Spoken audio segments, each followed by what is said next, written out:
ঠিক আছে, শেখ হাসিনার পর আপনাদের কি হবে সেটা আমারও চিন্তার বিষয় না, আমার পরিবারের আর চিন্তার বিষয় না, আপনারা বুঝবেন। আমি সজীব ওয়াজেদ জয় বলছি। আপনারা জানেন এই গত কয়েক সপ্তাহ ধরে আমাদের বাংলাদেশে যে গন্ডগোল সংকট চলছে, এই যে ছাত্রদের কোটা বিরোধী আন্দোলন, কোটার বিরুদ্ধে আমরাও ছিলাম। শুরুর থেকেই আমাদের সরকার কোটা সরিয়ে দিয়েছে, আমাদের সরকার তাদের সম্পূর্ণ দাবি মেনে নিয়েছে। এটা আদালতের একটা রায় ছিল, এটা আমাদের সরকারের করা ছিল না। তাও আমরা অ্যাপিল করে দ্রুত এই কোটা তুলে দেই। তাতেও আন্দোলনকারীরা সন্তুষ্ট না। আমরা তাদেরকে আলোচনায় ডেকেছি, আমরা একটা জুডিশিয়াল কমিশন করেছি যে সংঘর্ষে যে হত্যাকাণ্ড হয়েছে সেটার বিচারের জন্য। অনেক পুলিশ অফিসার যারা অতিরিক্ত ফোর্স ইউজ করেছে তাদেরকে আমরা সাসপেন্ড করেছি। তাতেও এই আন্দোলনকারীরা সন্তুষ্ট নয়। আমরা যতই ছাড় দেন, প্রধানমন্ত্রী নিজেই তাদেরকে ডেকেছেন যে আসেন আমরা আলোচনায় বসি, তাতেও তারা সন্তুষ্ট না। আমরা যতই ছাড় দিতে থাকি, যতই তাদের দাবি মেনে নিতে থাকি, তারা কিছুতেই সন্তুষ্ট না, তারা খালি দাবি বাড়িয়ে যাচ্ছে। এখন দাবি হচ্ছে যে সরকারের পতন। তবে সরকারের পতন হওয়ার পর কি হবে, কি হবে এইটা কেউ ভেবেছে? আমরা বাংলাদেশে গণতন্ত্র রক্ষা করে রাখতে চাই। সরকার পতন করে নতুন সরকার আসার সাংবিধানিক অনুযায়ী শুধুমাত্র একটি উপায় আছে, সেটা হচ্ছে নির্বাচন। আমাদের সুপ্রিম কোর্ট রায় দিয়েছে যে কোনো অনির্বাচিত সরকার 1 মিনিটের জন্য ক্ষমতা নিতে পারবে না। তো তাদের এই নির্বাচনের দাবিও যদি আমরা মেনে নিই, তো তারা তো এই পর্যন্ত কোনো দাবি, আমরা যত দাবিতেই রাজি হয়েছি তারা তাদের দাবি বেরিয়ে যাচ্ছে। তার মানে কি, আমরা যদি এখন এই নির্বাচন সরকার পতনের দাবিও মেনে নেই, তারা তখন দাবি করবে যে না, এই সরকারের আন্ডারে এই নির্বাচন আমরা মানব না।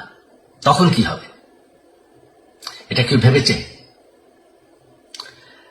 জানি আমাদের সেই সুশীল সমাজ আবার আলোচনা করছে সেই তত্ত্বাবধায়ক সরকারের অভিজ্ঞতা তো আমাদের আছে। আপনারা ভুলে গেছেন সেই তত্ত্বাবধায়ক সরকারকে নষ্ট করে দেওয়া হয়েছিল বিএনপির আমলে ইলেকশন রিগ করার জন্য। তারপর যখন আরেক তত্ত্বাবধায়ক সরকার আসলো, দেশের কি অবস্থা হয়েছিল। শেষমেশ সব থেকে বড় কথা যে আমাদের সংবিধানে স্পষ্ট বলা আছে এবং আমাদের সুপ্রিম কোর্ট রায় দিয়েছে যে অনির্বাচিত সরকার 1 মিনিটের জন্য দেশের ক্ষমতায় থাকতে পারবে না। আমরা আওয়ামী লীগ, আমরা আন্দোলন করেছি, আন্দোলন করে এই দেশকে স্বাধীন করেছি, আন্দোলন করে গণতন্ত্র ফিরে এনেছি, আন্দোলন করে আমরা দেশের উন্নয়ন করেছি। আপনারা যে বঙ্গবন্ধুর মেয়ে শেখ হাসিনার বিরুদ্ধে বলছেন, আজকে শেখ হাসিনা না থাকলে বাংলাদেশ এতদূর আসতে পারত? অসম্ভব। কেউ কল্পনা করতে পারে নাই যে বাংলাদেশ এরকম উন্নতি করবে, এরকম উন্নয়ন হবে।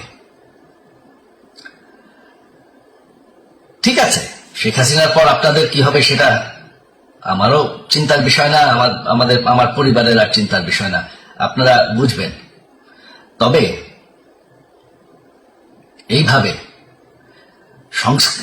সংঘর্ষ করে, হত্যাকাণ্ড করে ক্ষমতা দখল করা যাবে না। এটা আর আন্দোলন না।